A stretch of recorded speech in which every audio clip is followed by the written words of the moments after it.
એ પપ્પા હા અત્યારે હું મોઢું ચડાવીને બેઠા હો.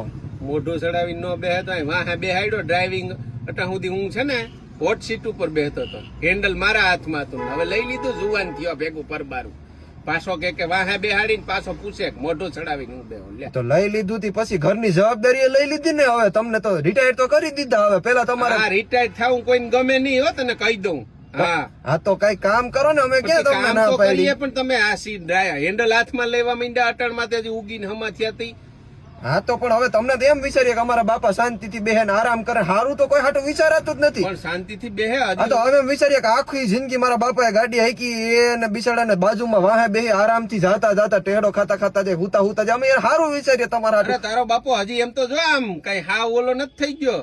આ તો વેલું વિચારી લ્યો તમે અટાણના છોકરા પરબારું. હા તો ભાઈ કોઈ હાટું હારું વિચારાતું જ નથી. આપણે ગમે એટલું હારું કરીએ તો તમે આ તો વેલું વિચારી લીધું, બાપાને પરબારો ઠાઠા નાખી દીધો લ્યો, અને પાછા કે હું મોઢું ચડાવી.